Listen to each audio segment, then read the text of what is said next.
Oh, diulang belum. Ustaz. Astaga. Diulang dari awal Ustaz. Nah, kok Penting belum? itu. Nah, penting nih. Oh, sudah, ini sudah ya. Udah Ayo. muncul ya? Rekamnya Ulang udah Ustaz. muncul. Nah, Oke, diulang oke, bisa diulang dari awal Ustaz ya. Iya, ya. Justru yang penting direkam itu nanti keterangan Pak Dokter. Nah, kalau anak ini apa lah gitu. Jadi Anda ulangi ini soal ya, soal yang disebutkan atau yang diberikan pada kita semua yaitu adanya hasil penelitian untuk mengetahui mungkin hipotesisnya adakah hubungan atau pengaruh ya budaya sekolah dan keteladanan guru terhadap karakter siswa ataukah tidak ya, poin-poinnya atau nilai-nilainya didapatkan dari mungkin pakai penelitian kemudian menyebarkan angket ya, dan dihasilkan ini hasilnya, dan setelah itu kita perlu jumlahkan ya akan untuk menghitung skor kriterium nantinya ya, di mana taraf signifikansinya 5% atau juga margin of error-nya dimaksud juga seperti itu, dan nilai skor tertinggi dari skala mungkin pakai skala Likert-nya adalah 5 ya, mungkin dari 1 sampai 5 memilih dari para responden itu berapa poin ya, yang 5 adalah yang tertinggi, yang juga mempengaruhi untuk menghitung skor kriterium, dan juga jumlah butir soalnya ada 10. Nah, jumlah responden atau N ada 30 ya. Kemudian ditanyakan skor kriterium setiap variabel baik S1, X2 ataupun Y sebagai independen ya. Kemudian nilai setiap variabel, deskripsi setiap variabel X1, X2 dan Y, serta uji normalitas data. Nah, kalau sampai sini mungkin insya Allah yakin ya kita menjawabnya 1 sampai 3. Adapun yang 4 dan 5 ini ada pertanyaan lagi yang kita merasa belum sanggup, belum mendapatkannya, ya, tapi Pak dosen berikan ujian ini untuk lebih berpikir lebih dalam lagi, ini mencari-cari, insya Allah. Yaitu uji hipotesis deskriptif, ya, uji pihak kanan saja. Kemudian ada uji hipotesis asosiatif, ya, ada korelasi antara X1 terhadap Y, X2 terhadap Y. Nah, Anda mencoba menjawabnya. Yang pertama, skor kriterium di sini didapatkan dengan cara mengalihkan nilai skor tertinggi dikalikan jumlah responden, kemudian dikalikan lagi dengan jumlah butir soal ya. Skor kriterium X1 yaitu 5 tadi jumlah skor tertinggi ya, dari 5 ini ya, skor tertingginya 5. Kemudian dikalikan 30 jumlah respondennya, jumlah responden ada 30. Dikalikan lagi 10. Ya, dikalikan 10, apa yang 10? Jumlah butir soal. Ya, jumlah butir soal ada 10. Ya. Itu 5 kali 10 kali 30. Ketemulah 1.500. Ya. Dan ternyata semuanya sama. Ya. Karena semua soal yang diberikan juga tidak sama semua. Ya. Jumlah soalnya 10. Ya. Skor tingkatan skala Likert-nya juga sama, maksimal 5. Ya. Responnya juga sama untuk masing-masingnya, nah, maka hasilnya sama semua, baik X1, X2 ataupun Y. Ya. Nah, kemudian nilai variabel atau deskripsi variabel didapatkan dengan cara jumlah skor dihitung, jumlah skor hitung dibagi skor kriterium. Jumlah skor hitung tadi masing-masing, ya, ada ini jumlah skor hitung X1 1238. Yang X2-nya 1791 yang dijumlahkan seluruhnya dari awal sampai akhir ini di summary ya. Nah, ada punya yang Y independennya 2434. Nah, kemudian kita masukkan rumusnya untuk X1 1238 tadi dibagi skor kriterium 1500 kalikan 100%, ditemukan nilai 83% ya. Adapun yang S2 119% dan yang Y 162% ya. Nah, ketika kita coba untuk yang uji normalitas ya menggunakan SPSS ya. menggunakan SPSS. Ini perlu ditampilkan prosesnya, Pak Dokter? Nggak usah. Nggak usah, langsung hasilnya aja ya. Langsung aja ya. Nah, karena jumlahnya itu apa namanya lebih dari atau 30 atau lebih, nah, maka kita menggunakan Kolmogorov-Smirnov. Yang kita lihat adalah Kolmogorov-Smirnov. Ya, kalau Shapiro-Wilk itu kurang dari 30 respondennya. Nah, jadi kita lihat yang SIG ya, di Kolmogorov-Smirnov ini. Ya. Yaitu jika hasil atau SIG-nya itu lebih kurang lebih besar ya, lebih besar dari 5%. 5% itu apa tadi? Taraf signifikansi ya. Taraf signifikansi disebutkan di atas tadi ini. Taraf signifikansi 5% ya. Berarti 0,05 ya. 0,05 ya. Jika apa namanya? Apa tadi? Hasilnya SIG-nya itu lebih besar ya dari 0,05 ya, maka ini dianggap terdistribusi normal ya. Jadi kurvanya itu rata ya. Jadi melengkungnya itu cakep gitu ya, jadi satu kayak kurva melengkungnya. Tidak miring kanan, tidak miring kiri ya, tidak besar kanan, tidak besar kiri, tapi terdistribusi normal, lengkungannya itu apa namanya? Ke atas gitu normal, kanan kirinya seimbang ya. Jika kurang dari itu maka tidak normal ya. Nah, ternyata yang pertama di sini budaya sekolah untuk X1 itu SIG-nya 0,000 berarti 0% ya, atau kurang dari 5%, artinya tidak terdistribusi normal ya. Kemudian untuk yang X2-nya itu 0,001 ya, ini 0,001 ya. Berarti cuma 1% ya. 1,1% ya, 1,1%. Kurang dari 5% ya, kurang dari 5%. Begitu juga yang karakter siswa ini juga kurang dari 5%, kurang dari 0,05 ya. Maka semuanya ini tidak normal, tidak terdistribusi normal ya. Jadi kesemuanya tidak terdistribusi normal. Nah, sebagaimana yang telah disampaikan oleh Pak Dokter bahwasanya jika apa namanya hasilnya tidak distribusinya tidak normal, maka tidak menggunakan parametrik, tapi menggunakan non parametriknya. Nah, kebetulan sempat ditanyakan juga waktu itu di kisi-kisi bagaimana caranya. Nah, Pak Dokter menyampaikan nanti akan diajarkan. Nah, ternyata beliau melanjutkan lagi nih. Jadi kita sedikit kebingungan sih Pak Dokter. Apakah jawaban kita sesuai ya dengan apa yang diharapkan ya, ataukah tidaknya.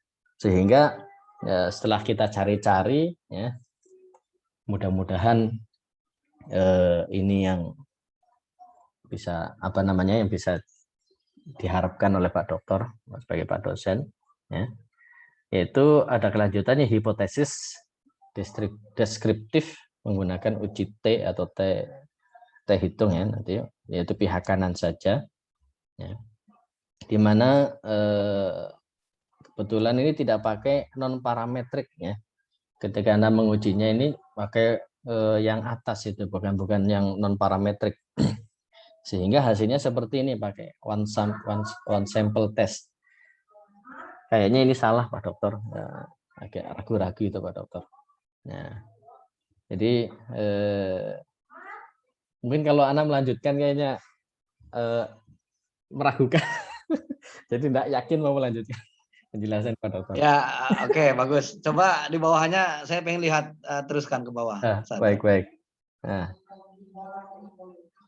sudah sampai situ saja. Oh, ya ini untuk menghitung, membandingkan ya, menghitung antara T tabel dengan T hitung gitu. Presentasi distribusi ya, oke. Ya, jadi yang mana tadi DF-nya kan 29, jadi itu ya 29 karena total dengan 30. Maka dari 29 tarik ke sini ketemu 5%. Ya 5% yang ini 5%. 0,05 tadi. Ya, 0,05. 0,05 ya 0,05 5%. Oh yang ini ya. Ya. Oh DF yang DF ini. Ya. 0,05 ya ketemu 2,045 gitu ya. Enggak yang PR-nya, bukan Oh yang yang DF, PR ya? Oh yang ini. 0,05 ya itu 30 berarti berapa Yang itu? 1,699 ya. Ya, betul. 1,699. Ya, ini ya ketemu ya. Menunjukkan angka 1,69913. Nah, ini kan H nihilnya atau H nolnya ya. Apa namanya ini tadi tidak disebutkan ya, H nolnya itu apa? H nolnya berarti tidak ada hubungan pada dokternya. Tidak ada hubungan Nggak ada perbedaan antara jumlah sampel dan jumlah populasi. Ya, tidak ada jumlah perbedaan antara sampel dan jumlah populasi. Nah, jika karena nilainya di sini menunjukkan 1,669 ya, 1,699 ya. Dan ternyata itu T hitung adalah T hitung ini ya mungkin sebagai. Nah, T hitung ini ya karakter siswa. Ini T hitung, T hasil hitung ya SPSS minus 7,129, T hitungnya budaya sekolah yang X2 adalah minus 69 sekian, dan untuk Y T hitungnya minus 10 sekian. Nah, dibandingkan dengan T tabel ya, jika T hitung tadi, T hitung yang sekian ya lebih besar dari T tabel ya, maka ditolak. Yang HA yang diterima. Hipotesis yang dua yang diterima, hipotesis alternatif yang diterima. Dan sebaliknya ya. Kemudian begitu kita lihat, kita bandingkan, ternyata untuk yang pertama semua ini kan semuanya di minus semua, artinya di bawah ya, maka H0 diterima, H alternatif ditolak ya. Seperti itu, hasilnya tidak bisa berkata lebih jauh lagi ya. Kemudian yang terakhir, uji hipotesis asosiatif ya, apakah ada hubungan antara X1 dengan Y, anak budaya sekolah apakah punya hubungan signifikan terhadap karakter siswa ya. Jadi hipotesanya H0-nya tidak ada hubungan antara keteladanan guru. Ini kebalik ya. Berarti ini mestinya keteladanan guru ini ya. Yang X1, mohon maaf, X1 itu apa? Budaya sekolah, betul. Budaya sekolah ya. Oh ya, budaya sekolah. Betul. Ya, budaya sekolah. X1 budaya sekolah, X2 keteladanan guru ya. Di sini X1 budaya sekolah ya. Berarti ini salah ketik ya, mestinya hubungan antara budaya sekolah dengan karakter siswa.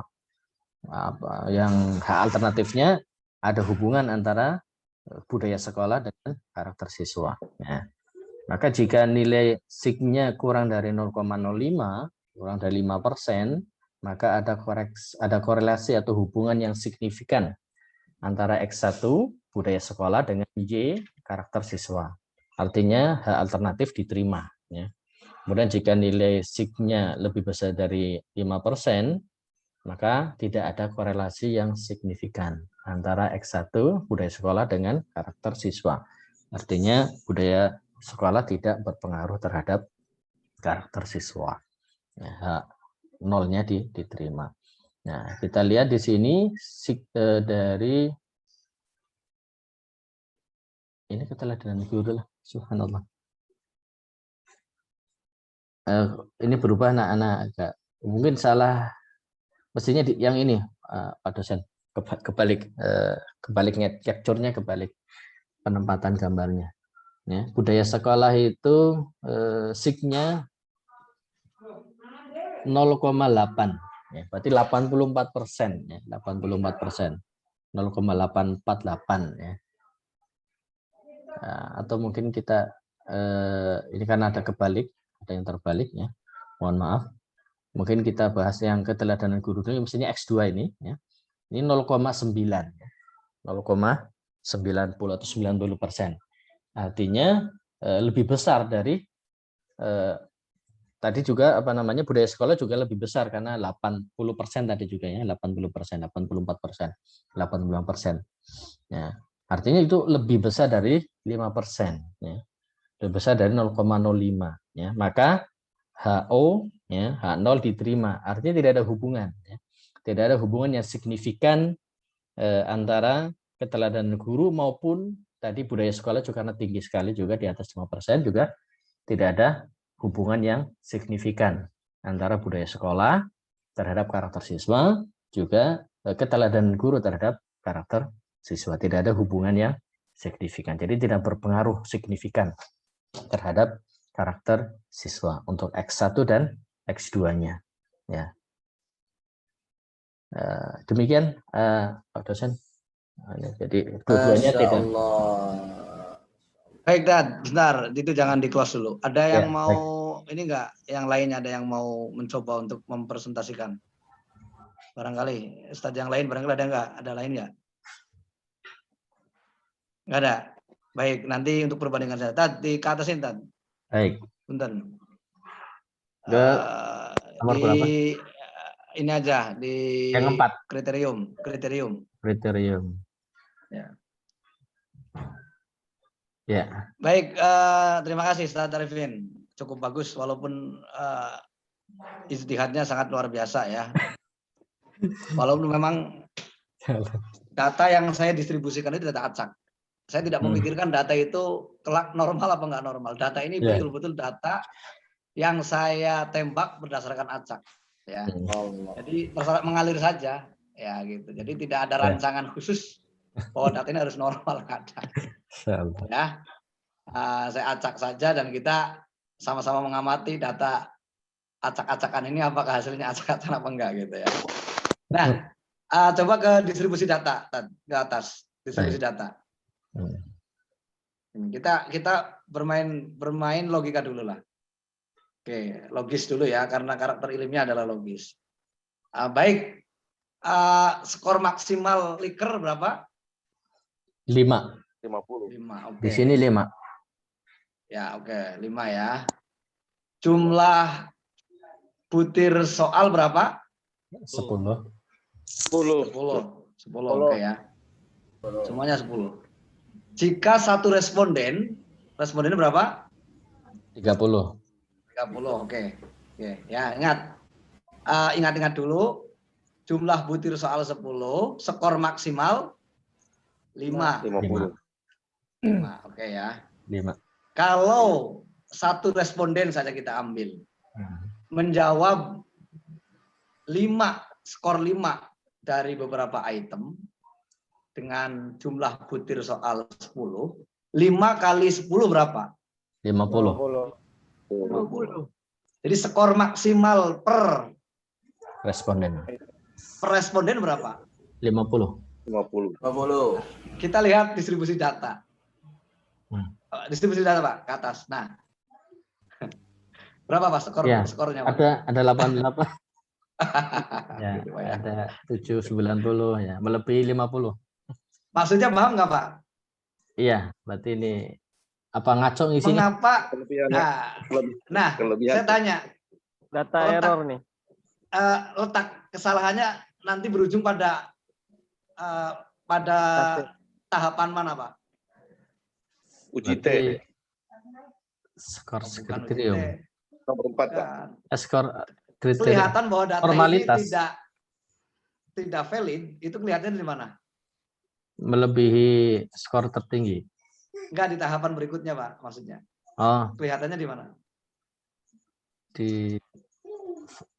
Yang presentasi, Ustaz. Presentasi mana? Nilai variabel bukan? Nilai variabel, Pak. Lebih dari 100%. Nah, itu bisa dideteksi di situ. Ini jumlah skor setiap variabel tidak mungkin lebih dari 100%. Mustahil. Benar. Ini yang bikin bingung. Benar, 119%. Sudah bisa dipahami Pak ya? Iya, benar. Nanti dipaksakan lanjut pun data fakta ternyata distribusi data tidak Tidak normal. Tidak valid. Tidak normal, Pak. Tidak normal. normal. Ya kalau tidak valid itu Lain, nanti uji validitas. instrumen, ya. Valid dan reliable itu uji instrumen, Pak. Ya, uji validitas dan reliabilitas data.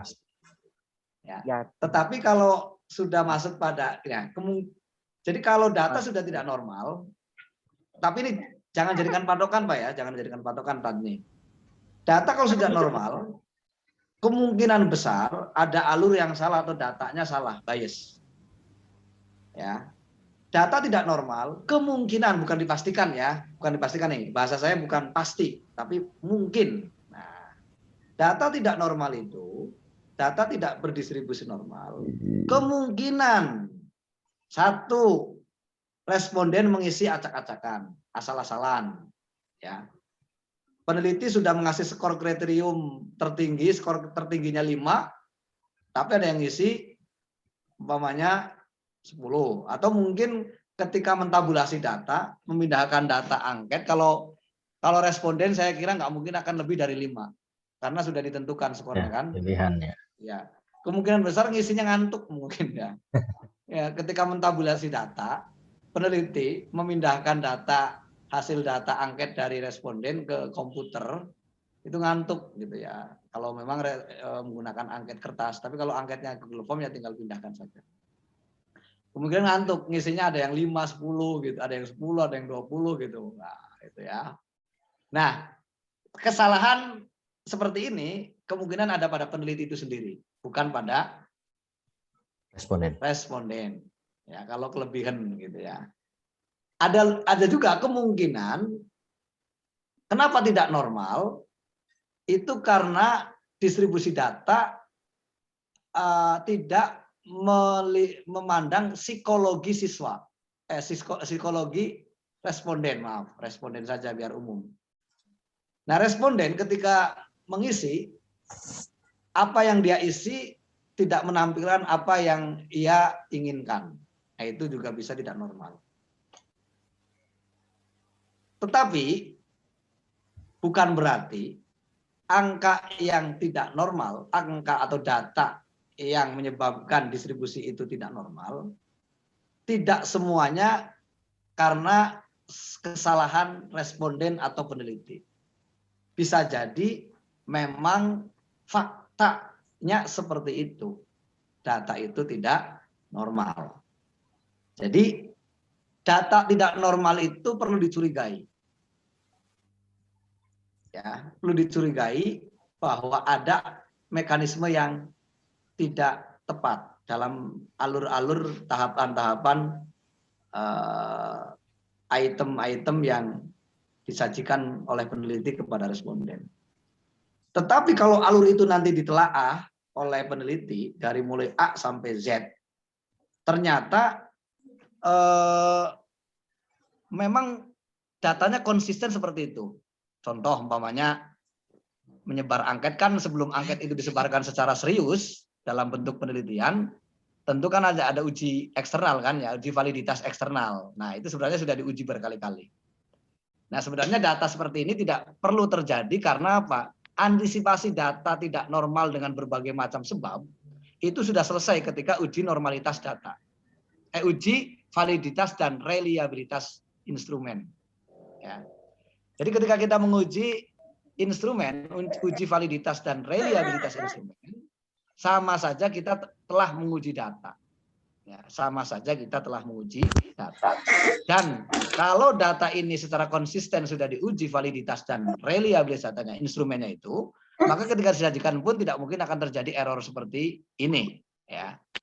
Kemungkinan besar error seperti ini adalah disebabkan oleh input data oleh peneliti yang tidak fokus. Ya, itu kesalahannya di sana. Karena apa? Melebihi ambang batas maksimal gitu ya. Yaitu 5. Itu. Nah, maka data ini tidak normal, tidak bisa dilanjutkan ke analisa statistik non parametris. Ya. Pertanyaannya betul. Kalau data tidak normal bagaimana? Apakah kita paksakan lanjut? Apa kita review lagi? Harus direview lagi walaupun sudah diuji validitas dan reliabilitas instrumen. Tetapi jika uji itu ternyata sudah benar, maka mau tidak mau analisa statistik berikutnya, yaitu statistik non-parametris, itu harus digunakan. Skema kedua untuk menguji non-parametris harus digunakan. Ya, jadi parametris dan non-parametris itu hanya pilihan, bukan kewajiban. Parametris mensyaratkan normal, non-parametris tidak harus normal. Karena fakta data tidak bisa diprediksikan oleh siapapun. Tidak normalnya data bukan berarti data itu tidak bisa dianalisis. Ya. Data tidak normal itu bukan berarti data yang tidak bisa dianalisis. Tetapi solusi dari data tidak normal, karena data ini memang sudah real sesuai dengan realitas atau fakta, maka harus ada solusi untuk menggunakan rumus lain dalam menganalisis data tersebut, yaitu yang disebut sebagai statistik non-parametris. Statistik non-parametris sudah saya sampaikan kalau nggak salah Ustadz Arifin yang nanya ya. Iya, tapi belum dijawab. Ya. Akan. Oh gitu ya. Oke. Akan dijelaskan. Ya. Lebih lanjut, non-parametris itu sebenarnya berkaitan dengan rumus-rumus tertentu saja. Kalau kemarin sudah saya jelaskan bahwa untuk jenis data interval dan rasio, jika bunyi hipotesisnya adalah des. Halo? Suaranya Cek? masih jelas Kak Pak Dokter. Lancar. Oh, lancar. Ya. Ya, mohon dikonfirmasi kalau gangguan ya. Ya. Mohon maaf, saat Arifin bisa di close dulu share screen-nya. Bisa di end. Oke. Terima kasih. Bentar ya, saya coba carikan data lain. Oh ya.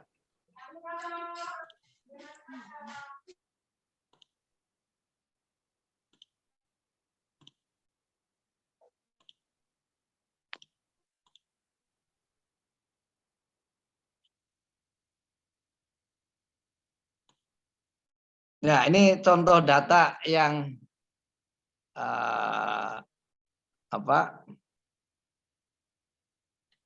data lain lah ya, data lain itu. Oke.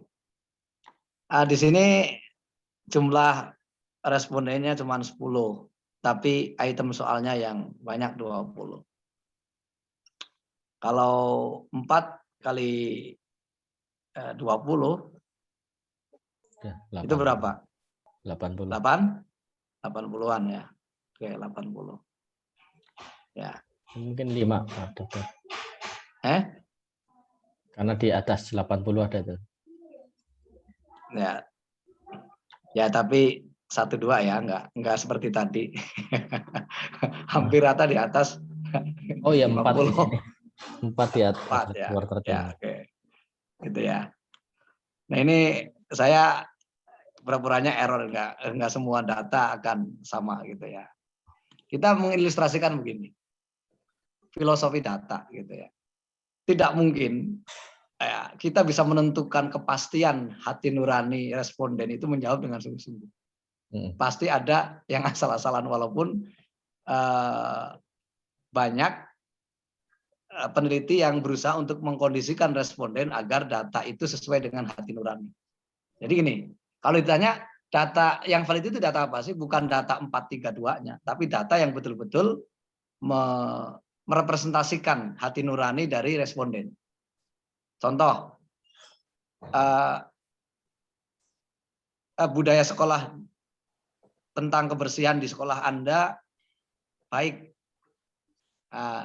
Bagaimana budaya sekolah terkait dengan kebersihan di sekolah Anda? Pilihannya 5 umpamanya. 1, sangat tidak baik. 2, tidak baik. 3, biasa saja.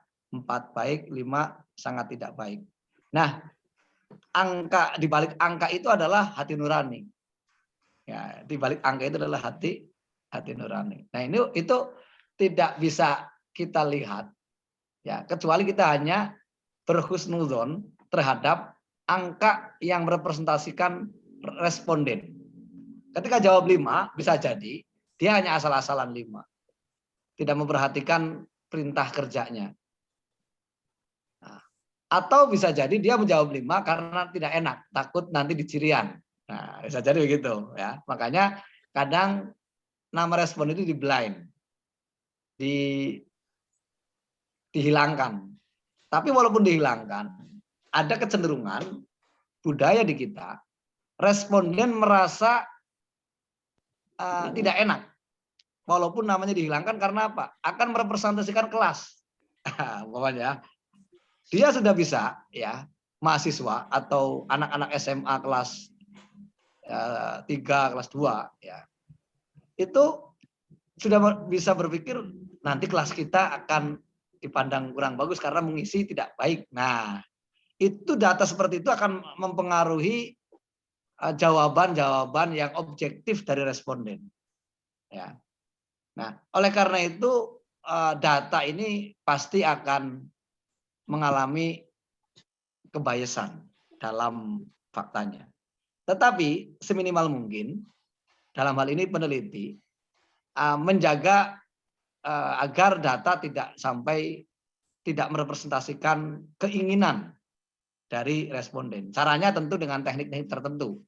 Contoh, umpamanya angket yang disebar itu betul-betul angket sportivitas, tidak akan ada pengaruh pada stigma negatif terhadap sekolah tersebut atau berpengaruh pada nilai atau apa segala macam. Jadi sebelum angket ini betul-betul disebarkan kepada responden, peneliti ini harus betul-betul meyakinkan pada responden bahwa tidak akan ada apa-apa. Ini hanya penelitian saja. Kalian mau menjawab jelek pun kami terima karena kami ingin ada perbaikan. Nah, kira-kira seperti itulah ya. Tapi dengan seni peneliti bagaimana menyampaikan ini supaya responden mengisi dengan sungguh-sungguh dan sesuai dengan hati nuraninya. Nah, oke. Baik, ada data seperti ini. Deskripsi variabel. Ya. Nilai setiap variabel dihitung dengan membagi, ya seperti biasa. Skor kriterium 4 kali jumlah respondennya adalah 10 dan 20 jumlah butir. Maka skor kriterium semuanya sama 800 ya di sini.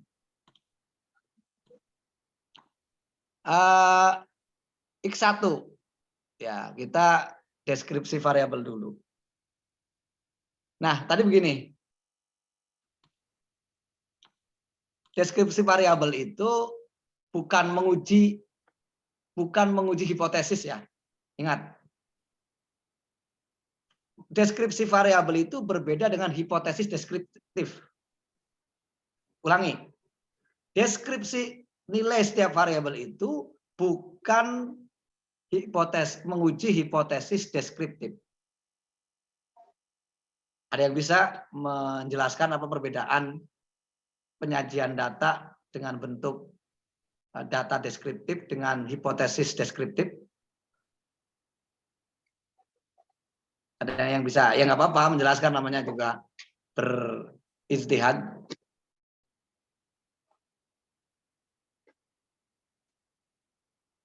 Ayo Dan, apa perbedaan penyajian data menggunakan teknik deskriptif dengan menguji hipotesis deskriptif? Sama-sama deskriptifnya ini. Apa bedanya sebenarnya?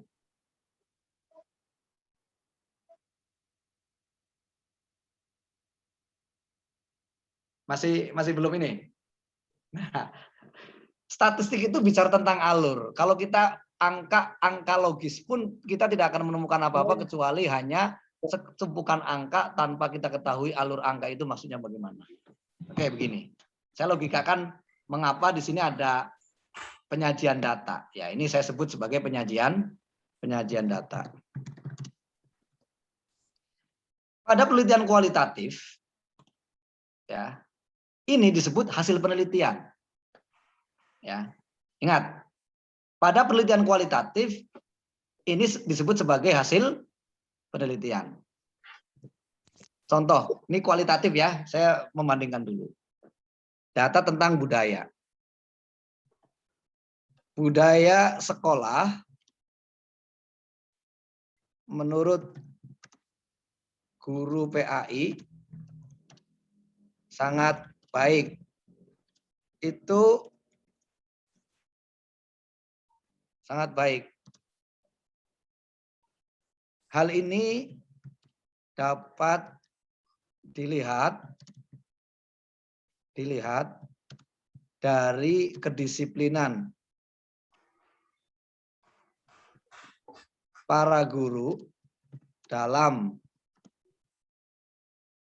menjalankan tugasnya.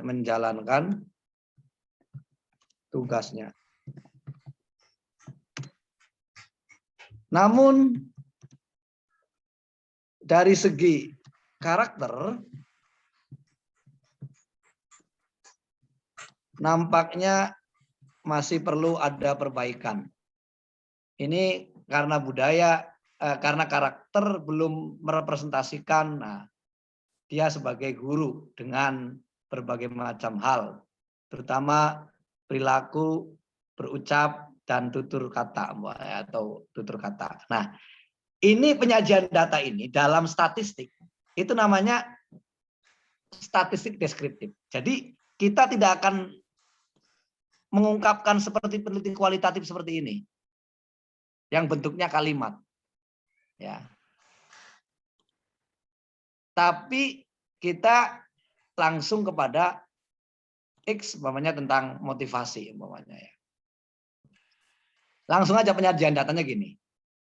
Jumlah skor hitung untuk variabel X1 adalah, ya tadi ya kriteriumnya itu kan sudah jelas itu ya di atas ini 800 rata-rata.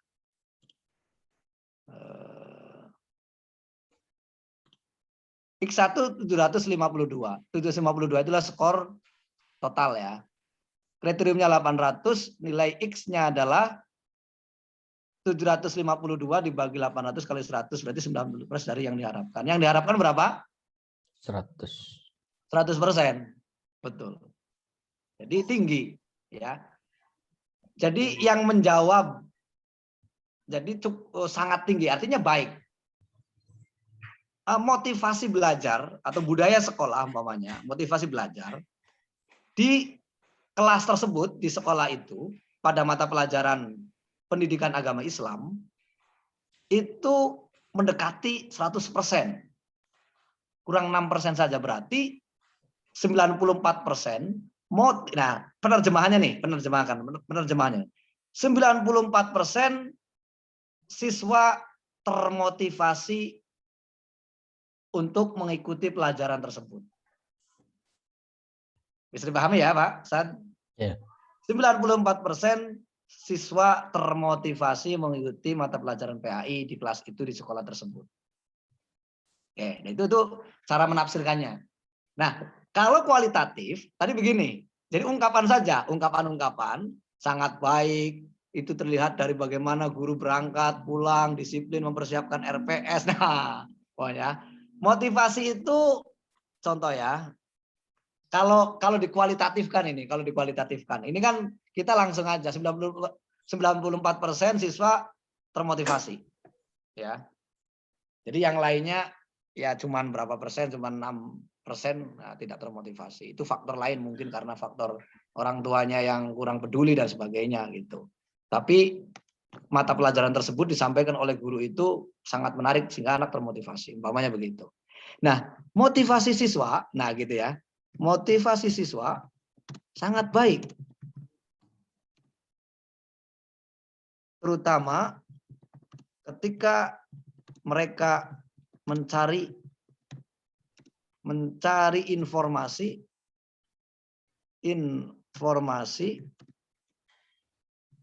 berkaitan dengan praktik sholat. Ada beberapa. Nah, ini namanya deskripsi. Jadi menyatakan baik itu kalau kualitatif itu cukup dengan memberikan argumentasi.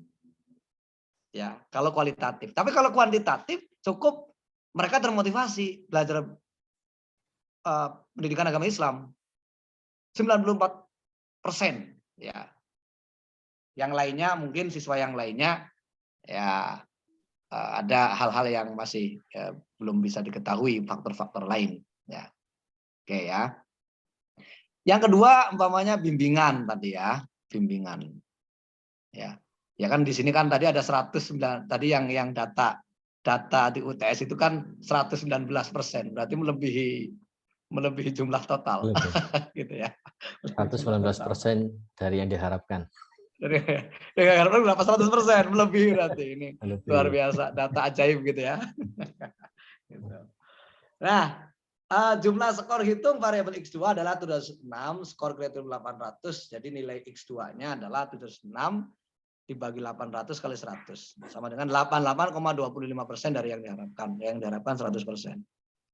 Nah ini, berarti memang pola bimbingan ya yang dilakukan oleh orang tua atau oleh guru tidak sebesar motivasi yang ada pada siswa.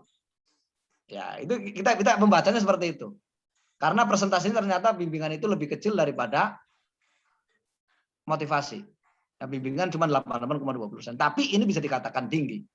Ya. Karena hanya berapa persen, sekitar berapa? 30,75%.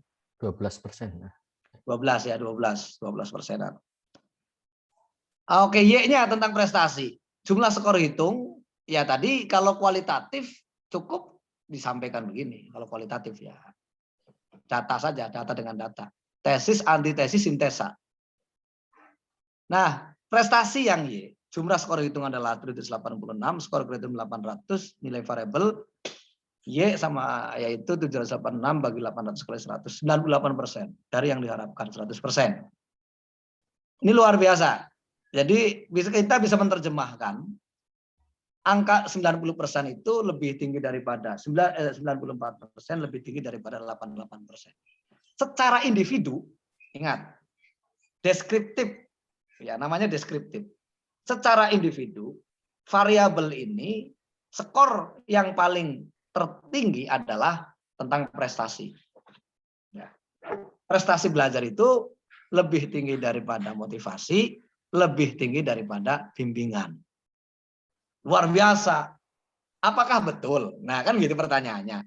Bahwa tingginya prestasi itu dipengaruhi oleh motivasi dan bimbingan, ya kita uji aja nanti. Nah, kira-kira begitulah ya. Logika berpikirnya begitu. Logika berpikirnya begitu. Jadi kuantitatif itu bukan angka mati, tapi angka yang ditafsirkan, yang diterjemahkan. Kalau angka 800-nya maksudnya apa 800? 80 bagaimana? Itu tidak akan berarti apa-apa kecuali hanya angka mati. Mengapa logika coding pada merah, hijau, kuning itu kemudian merepresentasikan kualitas sumber daya manusia masyarakat Indonesia? Ya, itu karena angka yang diterjemahkan. Loh, lampu merah itu kan hasil coding, hasil angka ya kan? Ya kalau orang biasa ngoding itu udah tahu lah ya. Saya bukan pakar coding ini. JavaScript, CSS ya, gitu ya Pak Ustadz Arifin ini. Nah, kalau berhenti ya, berhenti merah itu berhenti, berarti itu ada kepedulian bahwa kita ingin selamat bersama-sama, menyelamatkan diri sendiri dan menyelamatkan orang lain. Kalau lampu merah diterjang terus kan kita juga celaka, orang lain celaka. Nah, kira-kira angka itu akan menjurus ke sana itu loh maksudnya. Ya, logika angka itu. Gitu ya. Nah, sama. Kita harus menerjemahkan seperti itu. Ya, Pak. Loh, Ya, yang menyebabkan prestasi tinggi itu sebenarnya siapa ya, Pak. sih? Apakah betul motivasi ataukah bimbingan? Ya, kita penasaran sebagai peneliti. Saya peneliti ingin coba apakah betul motivasi dan bimbingan ini akan memberikan dampak pengaruh positif atau negatif. Ya, nanti Ustadz Arifin tadi bilang pengaruhnya pengaruh dan signifikan gitu ya. Nah, apa perbedaan antara berpengaruh dengan signifikan? Ini harus dibedakan ini. Ya. Berpengaruh hanya berpengaruh saja, signifikan berarti pengaruhnya memang ya signifikan. Nah, ini. Ini ada bias istilah signifikan dan kita cenderung mutabik gitu ya. Mutabik itu apa ikut-ikutan gitu ya. Ikut-ikutan. Nah, sebenarnya untuk pengujian variabel secara independen itu dia tidak akan menguji koefisiensi, ya kan? Dia hanya menguji signifikansi. Nah, kata signifikan itu, koefisiensi itu cuma dua, ya. Koefisiensi atau hubungan itu cuma dua, positif atau negatif, tinggi atau rendah. Gitu. Kata signifikan itu tidak kemudian bersambung dengan nilai koefisiensi, tetapi koefisiensi itu artinya apa? Data sampel bisa digeneralisasikan ke data populasi. Nah, itu maksud dari signifikansi. Kan pakai sampel 0,05%, betul nggak? Iya. Nah, tetap harus diuji signifikansinya. Makanya ada dua uji, ya.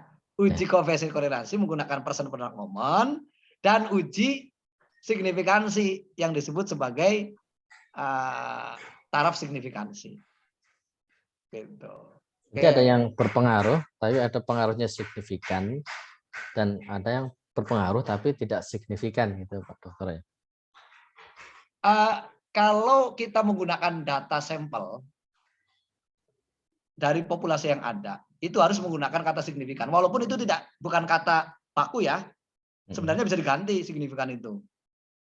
Jadi signifikan itu maksudnya adalah data sampel itu bisa digeneralisasikan atau diinferensikan ke data populasi. Bagi penelitian yang tidak menggunakan data sampel atau jumlah sampel sama dengan jumlah populasi, maka tidak menguji signifikansi. Cukup berpengaruh positif. Itu aja sudah selesai, jangan ada kata signifikan. Nah, jika peneliti tidak menggunakan data sampel. Nah, kata signifikan, ingat, kata signifikan, walaupun itu bukan kata baku, bisa diganti yang lain lah, jangan ikut-ikutan umpamanya ya gitu. Kalau kita tidak menggunakan data sampel, maka kata signifikan hilang. Jadi kata signifikan itu jika peneliti menggunakan sampel. Karena maksud dari signifikan itu adalah data yang diambil dari sampel itu bisa diterapkan pada data populasi dengan taraf signifikansi atau margin of error tertentu 5% umpamanya. Gitu kan? Ya, oke. Sampai sini dulu. Ada yang ingin tanyakan nggak? Berarti mohon maaf ini, kalau misalnya tidak signifikan, artinya hasil penelitian itu apa namanya tidak berpengaruh pada populasi gitu. Saya tidak paham kata tidak signifikan, dan itu munculnya di latar belakangnya oleh apa gitu ya. Saya hanya begini, kalau penelitian itu kan di pemilihan sampel itu kan ditentukan dari awal penelitian, ya kan Pak? Saja. Peneliti memutuskan memilih data sampel atau tidak itu diputuskan di awal penelitian, tidak mungkin di tengah atau akhir. Maka ketika peneliti sudah memutuskan menggunakan data sampel, pasti ada kata signifikan. Walaupun sekali lagi kata signifikan bukan kata baku. Silakan diganti dengan kata lain juga nggak apa-apa, sah-sah saja. Tetapi kalau peneliti menggunakan data populasi, artinya data sampel sama dengan data populasi, jumlah sampel sama dengan jumlah populasi, maka kata signifikan hilang. Nggak usah ada kata signifikan. Cukup berpengaruh positif dan tinggi. Dengan skor 0,8 sampai ya 0,7 sampai 0,8. Kan ada grade-nya. Jadi menjelaskan hubungan antara sampel dengan populasi itu, signifikan itu. Maksudnya. Betul. Signifikan itu menjelaskan bahwa data sampel ini sama dengan data populasi. Bisa diterapkan. Walaupun ya sama itu artinya bisa diterapkan. Dengan variasi 5% taraf signifikansinya gitu kan. Nah, gitu. Gitu ya? Ya. Oke. Berarti artinya ada juga tidak signifikan itu, maksudnya. Ada juga. Nggak ada istilah tidak signifikan.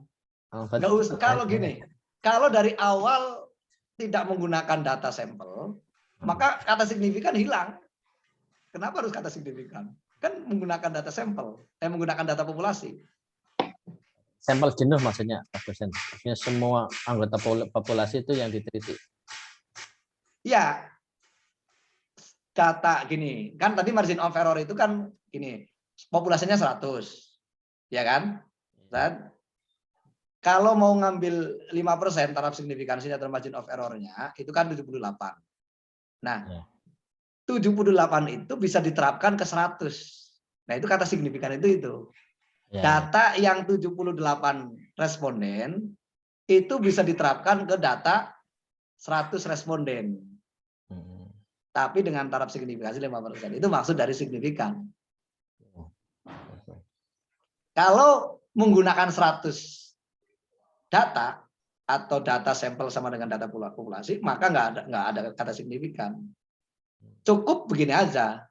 Ada pengaruh positif dan tinggi antara motivasi dan prestasi.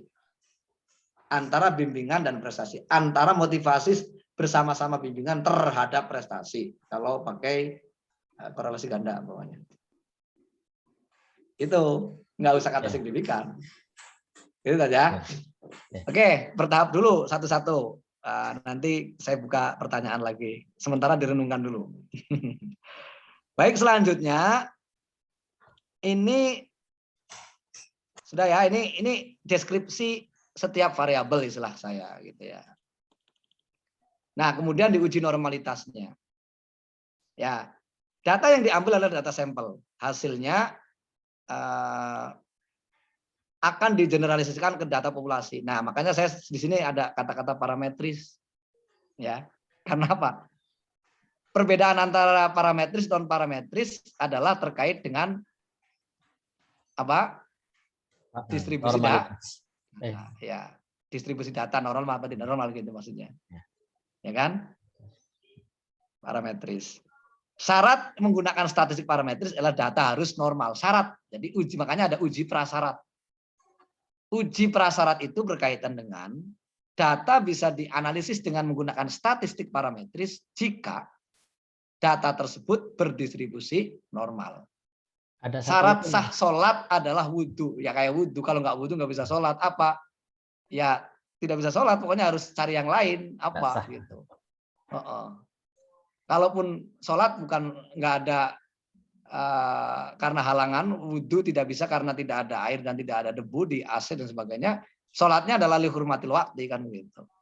Nanti wajib i'adah. Nah gitu umpamanya. Nah ini syarat ya menggunakan statistik parameter. Parametris itu istilah parameter, inferensi, istilah parameter. Artinya apa? Dia mau digunakan jika datanya normal. Kalau nggak normal ya pindah ke non parametris. Tetapi baik parametris maupun non parametris semuanya menggunakan data sampel. Makanya statistik itu ada dua. Ada statistik deskriptif, ada statistik inferensial. Ya. Hipotesis deskriptif dengan statistik deskriptif itu berbeda. Ya. Kalau hipotesis deskriptif itu jika hipotesisnya menggunakan data sampel, maka hipotesis deskriptif ya akan diuji menggunakan statistik inferensial, bukan statistik deskriptif. Ya. Saya ulangi. Hipotesis deskriptif yang menggunakan data sampel dalam penelitiannya, maka akan diuji menggunakan statistik inferensial, bukan statistik deskriptif. Kenapa? Karena akan melakukan generalisasi. Kalau hipotesis deskriptif itu tidak akan melakukan, kalau statistik deskriptif itu tidak akan melakukan generalisasi. Contohnya apa? Jumlah sensus penduduk Indonesia. Dia tidak menggunakan sampel, karena kalau menggunakan sampel bahaya. Sensus itu biasanya semuanya diteliti. Jumlah anak sensus anak kelahiran 2020 sampai 2021. Dia menggunakan statistik deskriptif. Gitu ya. Nah, hipotesis deskriptif itu bisa menggunakan diuji dengan statistik deskriptif atau statistik inferensial tergantung penentuan data. Tadi hipotesis deskriptif, jika datanya adalah semua populasi, jumlah sampel adalah jumlah populasi, maka tentu alat uji untuk hipotesis deskriptif ini menggunakan statistik deskriptif. Ya. Tapi jika peneliti menggunakan data sampel, walaupun itu hipotesis deskriptif, maka alat uji statistiknya menggunakan statistik inferensial. Nah, nanti inferensial itu akan menentukan apakah menggunakan parametris apa non parametris, tergantung uji prasyaratnya. Apakah datanya normal apa tidak normal? Kalau normal berarti lanjut menggunakan parametris, kalau tidak normal ditolak, berpindah ke non parametris. Gitu ya. Oke, bisa dipahami ya. Saya lanjut dulu. Uji normalitas data menggunakan SPSS ya, dengan catatan jika nilai signifikansi, ya nilai signifikansi itu lebih besar daripada 0,05,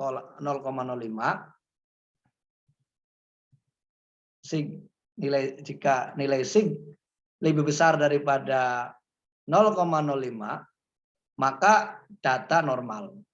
Tapi sebaliknya jika nilai signifikansi lebih kecil dari 0,05 maka tidak normal. Ini ya, nilai sig.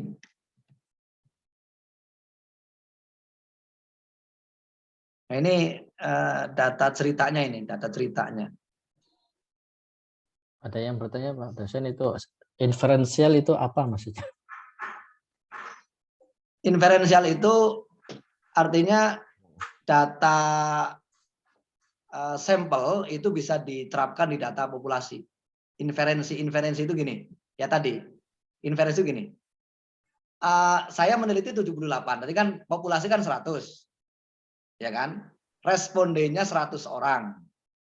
Tapi yang diteliti atau yang dikasih angket lah, kamu simpelnya, yang dikasih angket cuma 78 orang.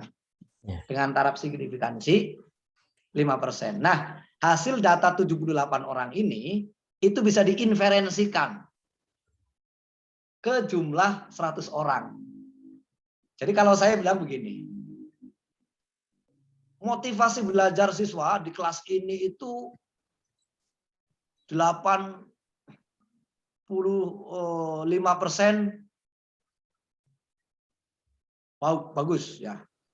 Sangat tinggi, 85%. Hipotesisnya. Kemudian ada yang protes, guru lain ada yang protes.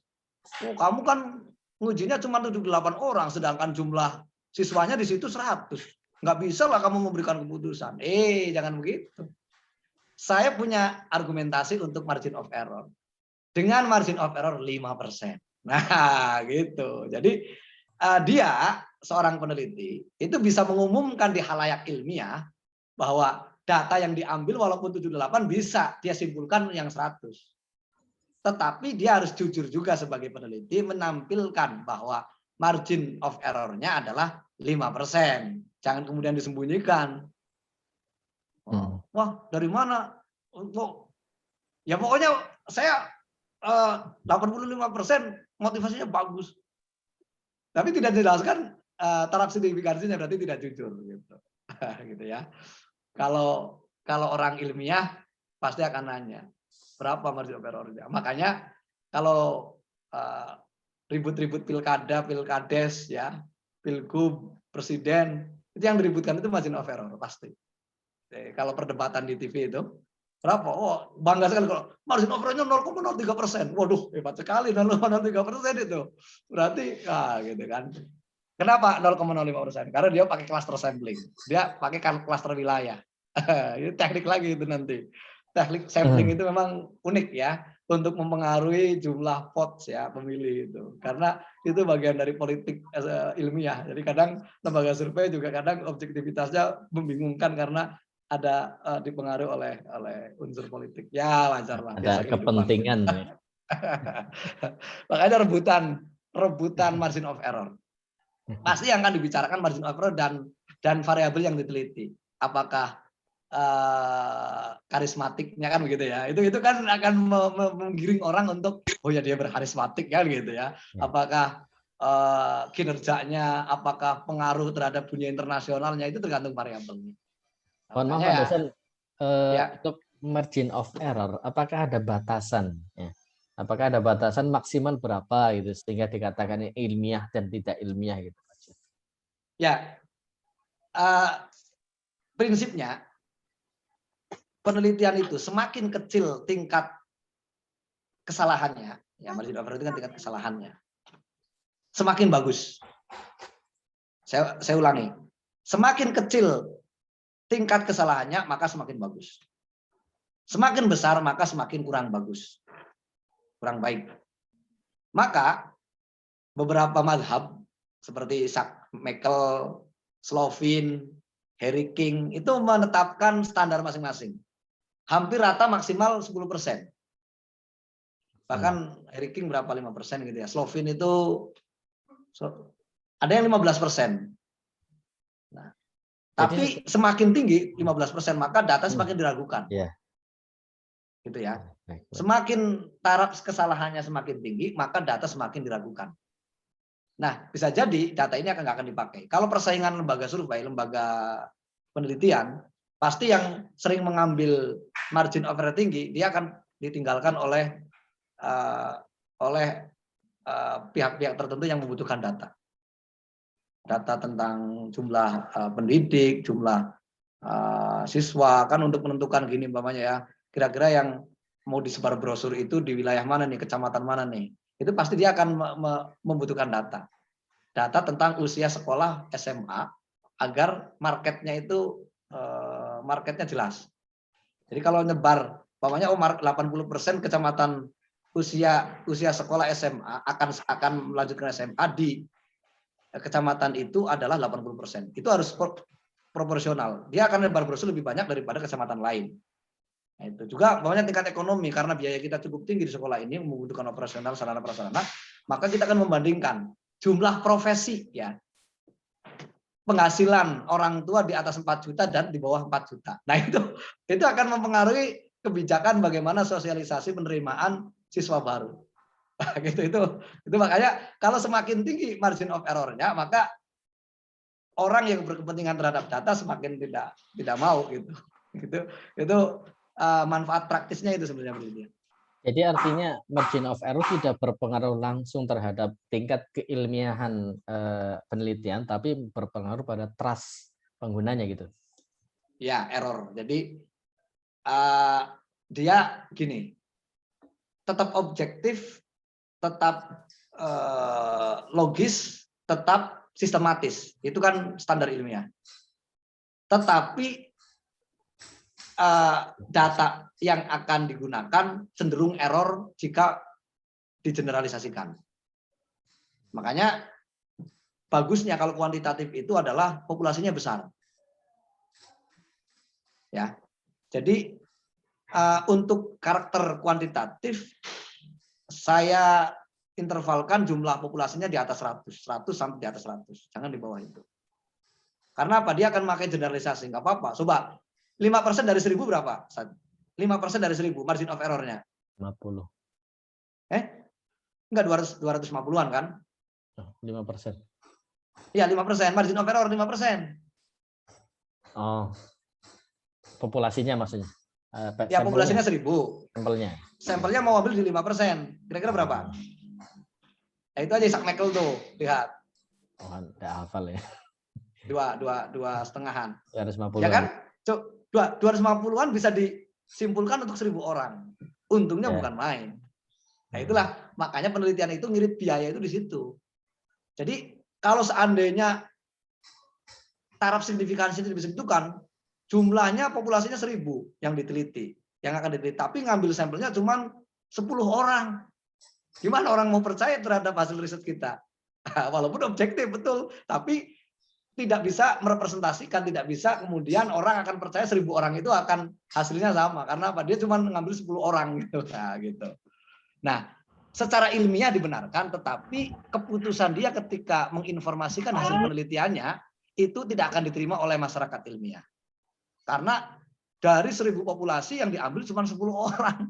Wah, lembaga survei ini lama-kelamaan akan ditinggalkan gitu ya, dan hilang dari peredaran gitu dengan sendirinya. Nah, kepercayaan. Iya, ini masalah kepercayaan. Sama lah, lembaga survei itu kan sebenarnya bisnis. Real. Karena begini, penelitian itu tidak bisa gratis. Kalau gratis pasti kita akan bingung, nggak bisa meneliti. Besar. Penelitian itu butuh biaya. Maka biayanya adalah kita, punten ya, bahasa saya adalah menjual data. Makanya database itu menjadi carian orang dimanapun dan kapanpun. Database menjadi isu sentral untuk pengembangan apapun, mau bisnis, mau kebijakan, mau apa, pasti dia akan nyari database. Dan database itu tidak mungkin ada kecuali di BPS, Badan Pusat Statistik. Pasti nyarinya situ. Ya, di desa itu kan setiap tahun BPS. Ya, karena mereka yang punya data. Kebijakan makro, mikro, baik tingkat Pemda maupun nasional, itu pasti ngambil dari BPS. Pasti itu. Yang dianggap objektif, tidak dipengaruhi oleh intrik-intrik politik. Ya, walaupun wallahu a'lam bishawab lah itu. Tapi kan karena BPS ini adalah lembaga institusi negara yang independen, tidak boleh diisi oleh politisi kan gitu, PNS. Kecuali langsung ke presiden di BPS pegawai sekarang. Ya. Begitu ya? Ya, langsung ke presiden.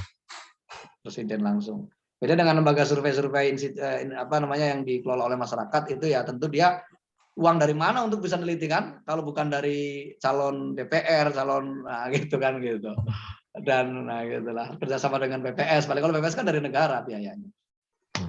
Itu saja. Baik. Oke, sebelum saya lanjut mungkin ada pertanyaan lagi. Apa waktunya sudah habis? Kurang 7 menit, Pak Dosen. Kurang 7 menit. Oke. Tanggung. Ya. Oke, ayo. Ini sebenarnya masih saya jelaskan nih. Oke, saya lanjut aja ya. Ya, dilanjut, Pak Dosen. Saya anggap sudah paham semua, alhamdulillah ini. Ini kajian Ramadan ini. Nanti bisa ngecek rekaman nanti. Ya. Jadi untuk tes normalitas karena jumlah sampelnya, jumlah respondennya berapa tadi? 20 ya. 10. 10. Oke. Kalau 10 maka menggunakan Sapir-Wheel. Ya, kalau 30 ke atas pakai Kolmogorov Smirnov. Nah, karena jumlah respondennya adalah 10, ya, maka menggunakan Sapir-Wheel atau di bawah 30. Nah, kita lihat signifikansinya. 0,191 apakah lebih besar daripada 0,05? Apa lebih kecil? Lebih besar. Lebih besar. Ya, 0,191 lebih besar daripada 0,05. Jadi nilai signifikansi lebih besar daripada nilai 0,05. Maka variabel motivasi dianggap normal. Ya. Selanjutnya 0,199. Lebih besar daripada 0,05.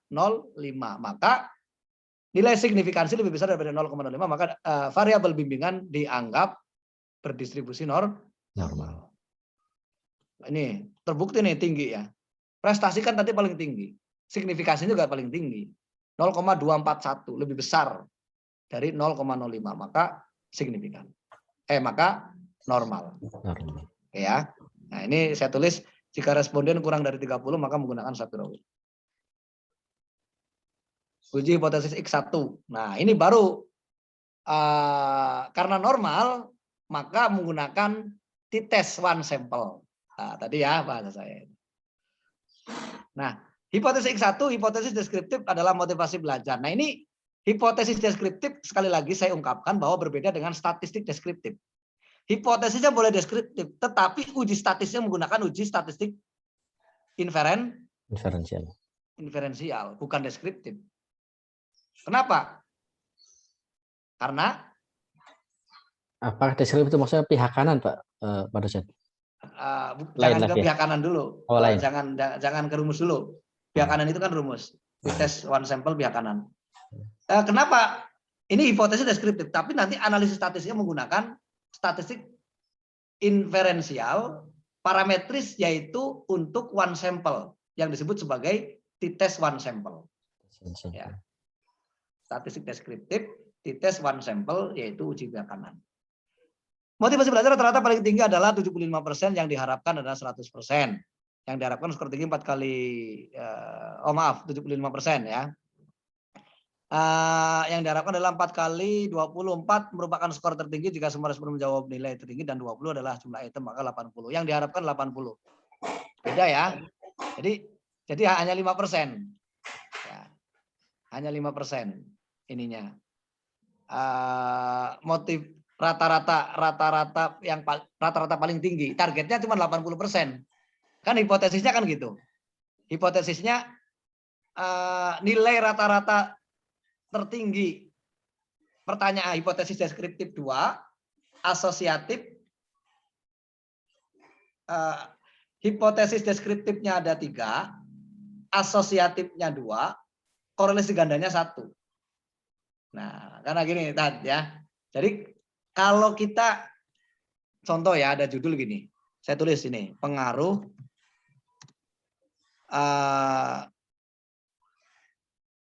pendapatan terhadap pengeluaran.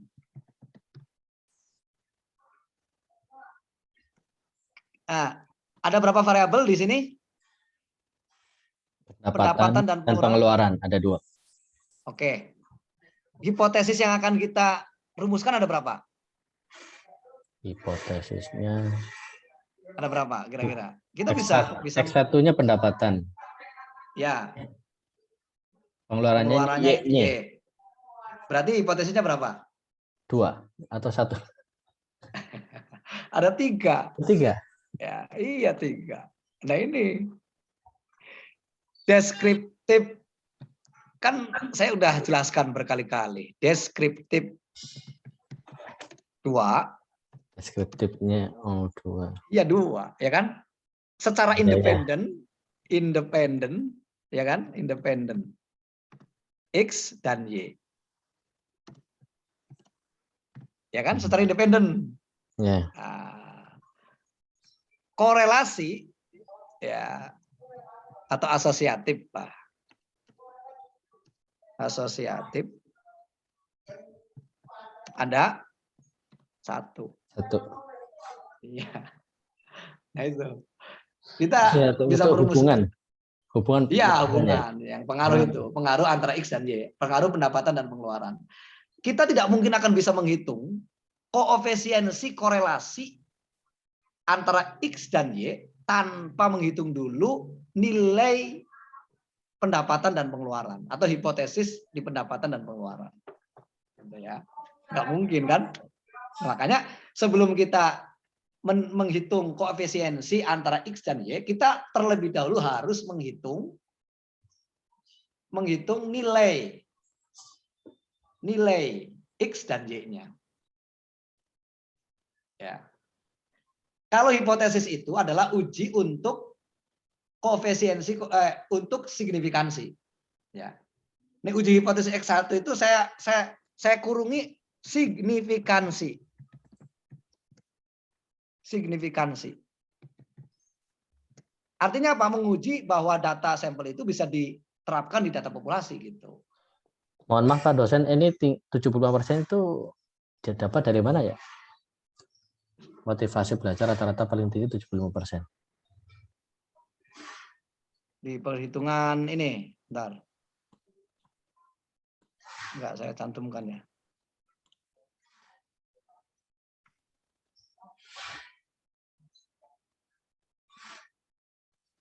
Oh ya, enggak saya cantumkan ya. Iya, makanya tiba-tiba muncul jadi.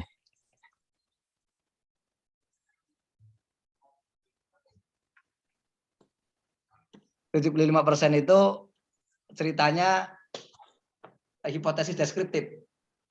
Ya makanya gini, contoh ya, contoh nih. Ini kan di atas aja nih. Nah, bentar.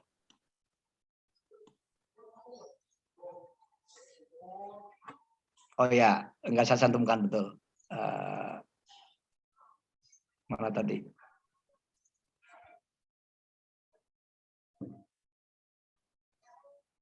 Nah, ini kan ada 3 hipotesis ya. Ya, 2 deskriptif, 1 asosiatif. 1 umpamanya ya, hipotesis 1. Rata nilai pendapatan per bulan adalah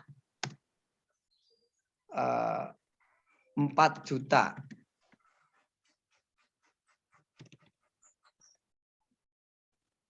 Rata-rata nilai pendapatan paling tinggi ialah 4 juta per bulan.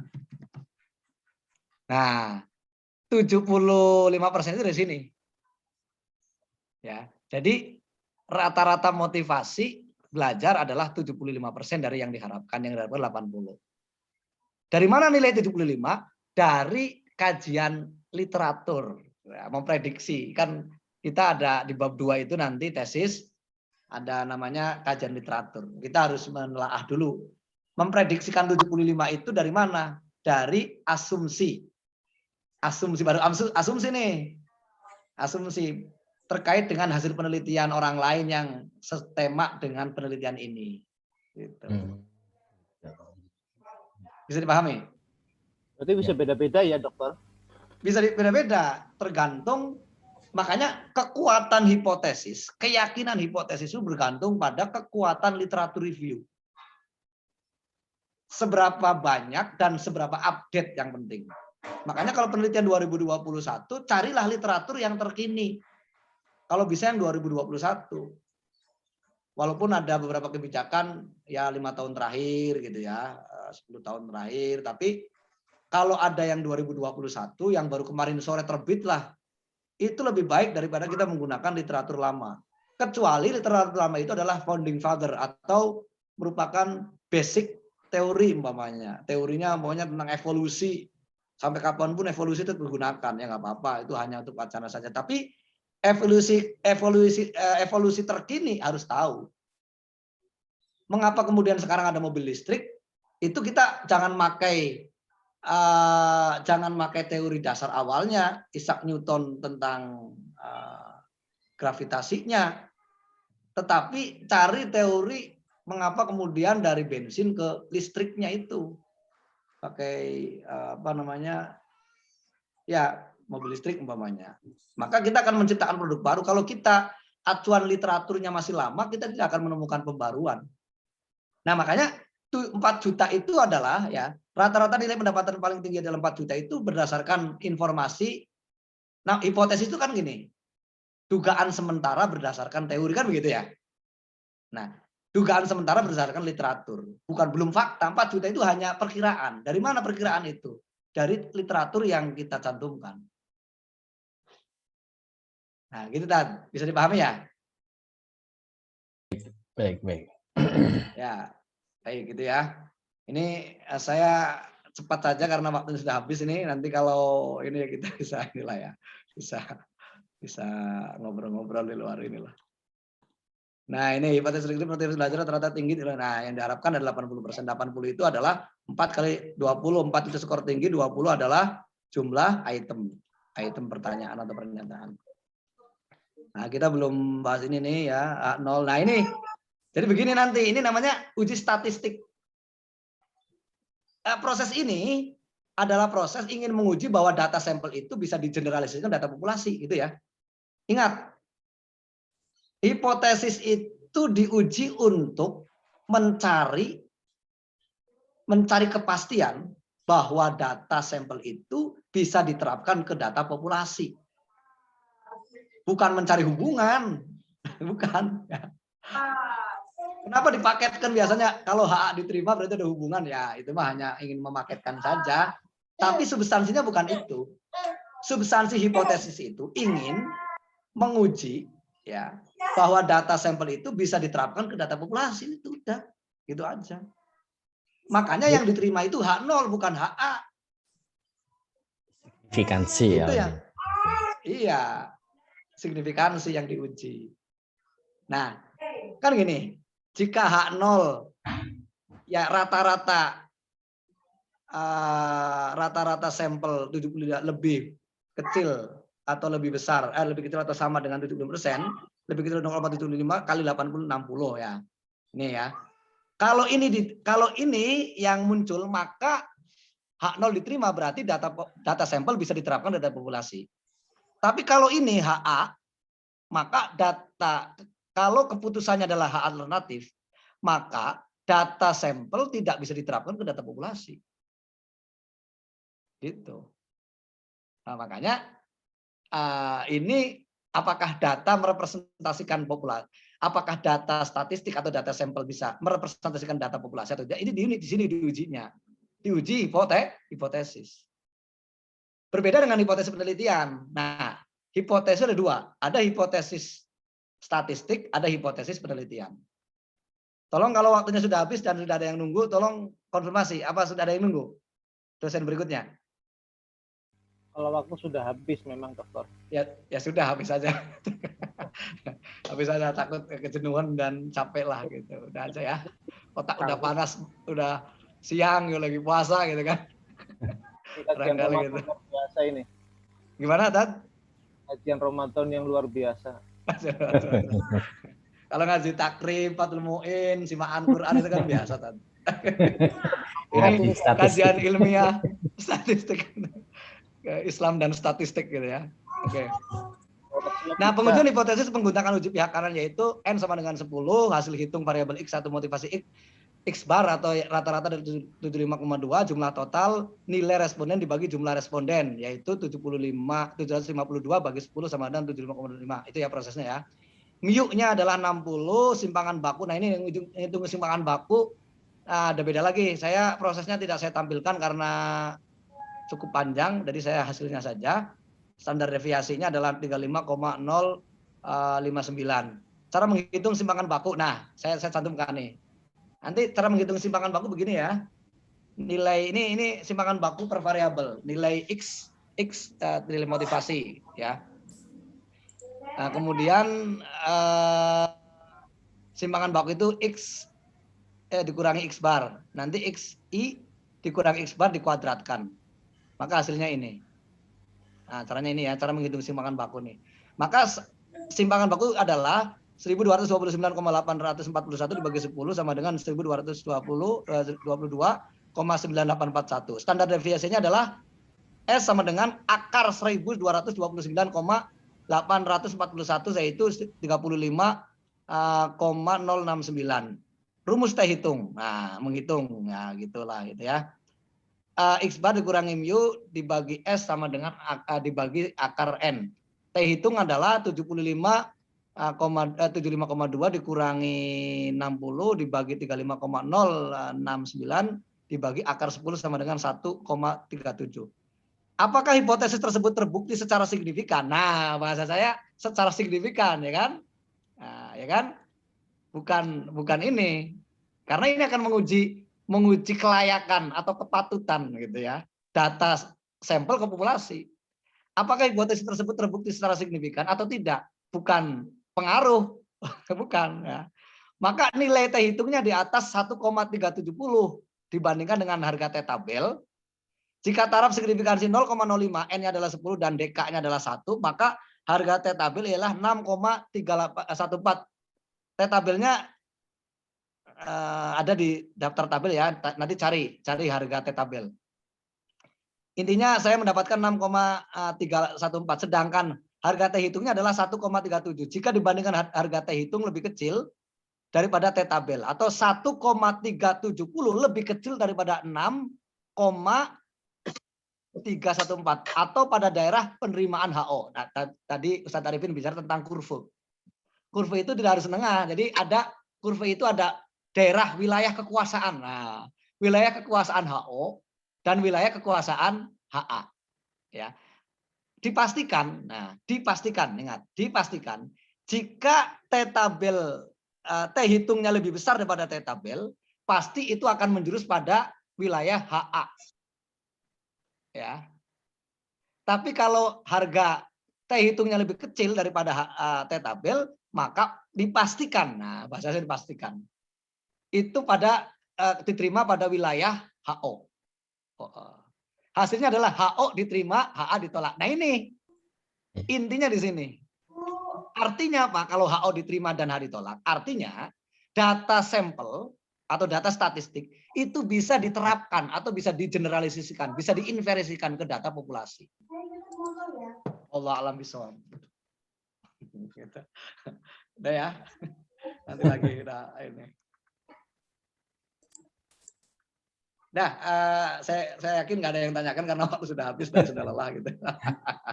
Itu Tad Arvin ya. Iya. Nanti kita sambung lagi. Ini ada rekamannya insya Allah. Ya, oke. Baik, syukron kathiron, mohon maaf sekali lagi, lagi puasa panas-panas lagi nih di supi angka. Aduh, kalau es kan enak seger ini kan.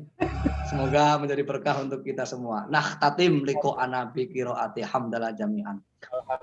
Alhamdulillahirobbilalamin. Semoga bermanfaat untuk kita semua. Tad, mohon maaf kalau hari ini dihitung 2 pertemuan bagaimana? Boleh. Jadi gini, minggu kemarin kan kemarin. ya